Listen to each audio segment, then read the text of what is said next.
China is set to overtake the U.S. as the world's largest economy in dollar terms in 2028, according to a report released by the Center for Economics and Business Research, a UK-based consultancy group. That's half a decade earlier than the group forecast just last year.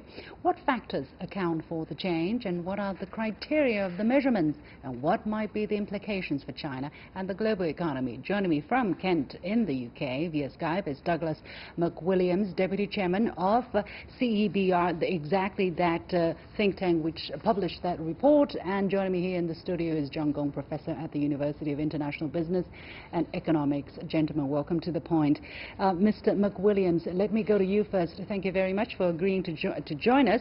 So according to your report, the year China is estimated to top the world's economy is now a few years earlier than last year's prediction by your institution, jumping from 2032 to 2028. And by the way, we're seeing the top 6 economy, how they are projected to move in the ranking over the next decade or so. So you can tell that China is switching place with the United States. Meanwhile, India seems to be, projected to grow pretty fast, going from 6th place right now to 3rd place by 2035. Meanwhile, Japan, Germany, and UK are expected to fall behind, slightly behind India. United States will switch place with China, of course, as the 2nd largest economy. So, Mr. McWilliams, on what basis have you come to that assessment, and what do you think is the significance of that development if it does materialize? Well, this is a report that we have done every year for the last 12 years.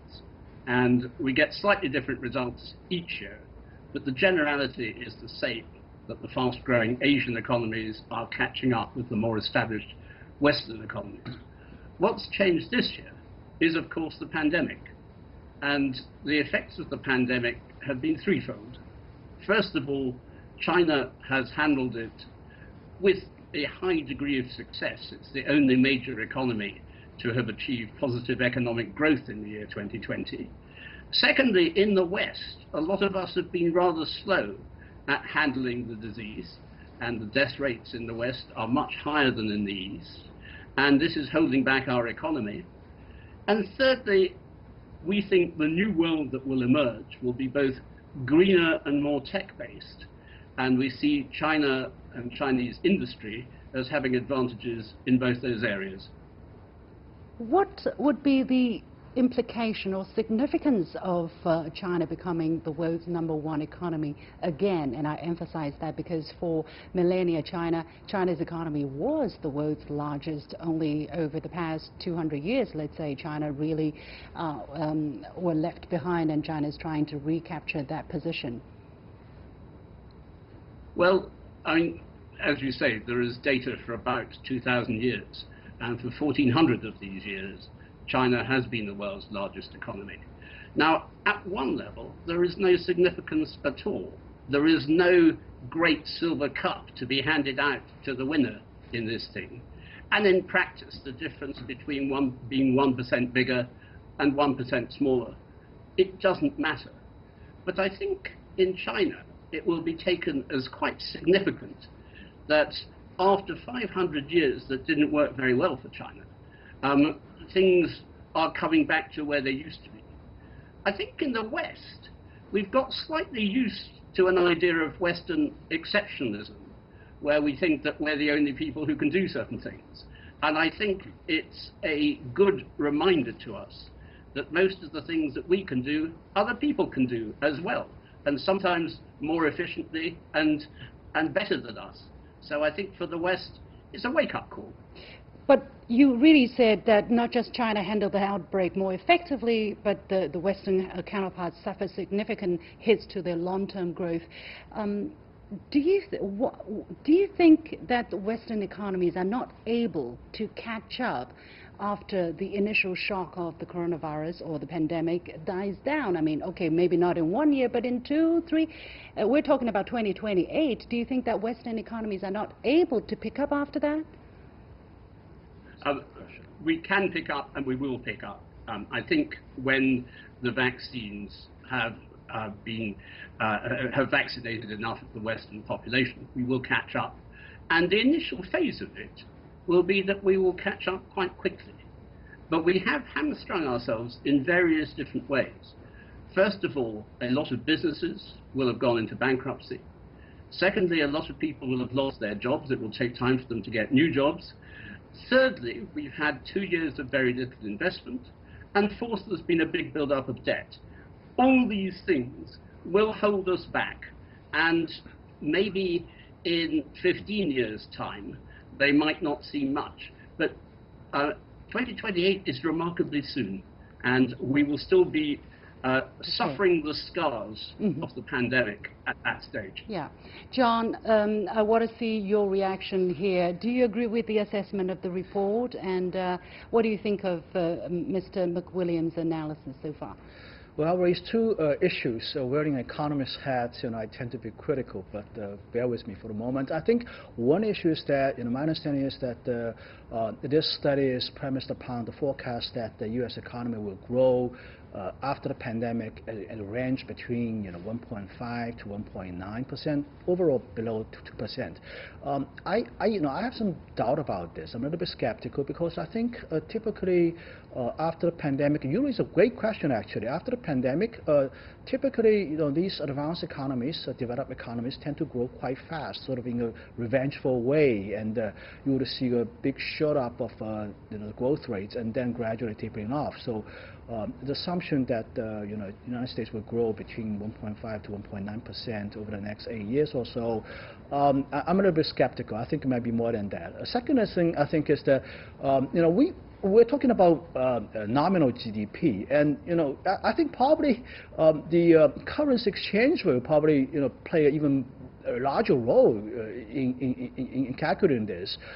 Just the RMB dollar ratio, appreciating from, let's say, 6.6% right now to 6% even within, say, a year or two, will significantly change the picture and shorten the time that the United States economy will be taken over by China. So, there are many uncertainties. Yeah. Now, also having said that, I also want to say that this kind of a calculation is more of a psychological, I think. It's historically important, but it doesn't make a big difference here. I think what really counts is the GDP per capita, and in that regard, there's a huge difference still. So John, basically you're saying it's too early to tell which year China might overtake the United, or do you think it's going to happen earlier or it's going to happen later? Put it simply. Well, I think it's going to be somewhere between 8 to 12, 13 years. It's going to happen in that time frame. But it's difficult to pin down a specific year. I think it's a moot point to argue which year it's going to be taken over. Okay. Mr. McWilliams, your reactions? Well, I think our figures are being slightly misquoted. We're expecting a much more rapid recovery for the United States. The slowing down in growth happens after the period of rapid recovery. And the reason that the economy is expected to slow down in the West is the scarring that I was talking about, is the fact we've had a lot of investment, certain costs have gone up. We're expecting quite a lot of inflation, which will hold back our economies a bit. But in the end, actually, he and I are saying much the same thing. Because whether China overtakes in 2028 or whether China overtakes in 2033, the effect for most ordinary people will be pretty well exactly the same. Both economies will be large, and as he points out, China's GDP per capita will take much longer to catch up. Does the Chinese leadership, John, does the Chinese leadership have some kind of a plan or vision as to when the Chinese economy will grow back to the #1 in the world? The most recent Central Economic Work Conference mentioned that the foundation for the recovery of Chinese economy is still not solid. But from your understanding, is there some kind of a vision, even a blurry it might be, that the Chinese economy will grow, will overpass the United States at a certain point in the near future? I'm not absolutely sure, but I think it's quite likely, it's very likely actually, that the government certainly has a target in mind that this country's economy will certainly overtake the United States in not so distant future, and hopefully early, of course. And I think one thing that I can attest to is that, can point to is that President Xi actually said that China is going to get into the high-income country, the category that the World Bank's GNI system classifies currently.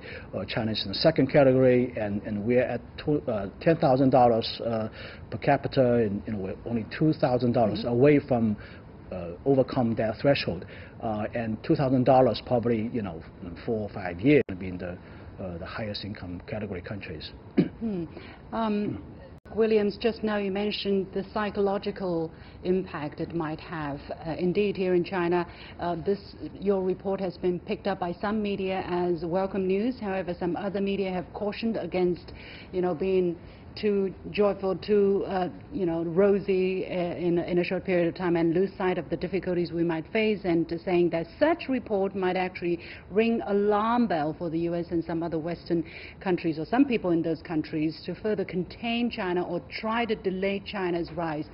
So from a psychological point of view, how do you think such news should be looked at, should be reacted to by people or governments in the West? You're certainly right that this report has been much more highly covered in the United States than any of our 11 previous reports, which all said pretty well the same thing, except the date differed. So I think it's quite interesting that they've started paying attention to this. There is a right way and a wrong way to react. The right way to react is that the West should take China seriously. The West should pay proper respect to China, and both the Chinese leadership and the Western leaderships should try and work out ways of making this a win-win situation by learning ways of cooperating and by learning ways of resolving tensions. Now, we've had a quite tense period over the last 4 years. Let's hope that this changes. The wrong way to go about this is to say, well, we can't make ourselves run faster, let's try and hobble our opponents. It's not like that. This isn't something where if one place gains, the other place loses. It is possible for both to gain, and that's what people should do. John, finally, is China taking over this position a cause for alarm for other countries or for some people in more developed countries? Is this going to be a zero-sum game? Because one day, as we said, we believe that one day the Chinese economy will be bigger, and the economy of India, for instance, will be bigger too, right, than some of the Western countries. I have to quote the phrase that one man's meat is another man's poison. We can't change people's mind. There are people in the United States who always have this kind of a view, and I think the information out there is very factual. We know that China is going to take over the United States. It's a matter of difference, 2 or 3 years. It's not a big deal to me, but I think there are always going to be people, politicians in the U.S. will point to this report and say, look, playing this alarmist message, but let them do that. We can't change these people's mind, and that we just hunker down and do our best to grow our economy. And we probably should never forget that even if the Chinese economy will be the world's largest per capita term, is still very much lagging behind, right? Just a fraction. Many years away, I would say. Yeah, many years away. So let's never lose sight of that reality. We have to leave it there. Many thanks to my guests, Gong from University of International Business and Economics, and Douglas McWilliams, Deputy Chairman of the Center for Economics and Business Research.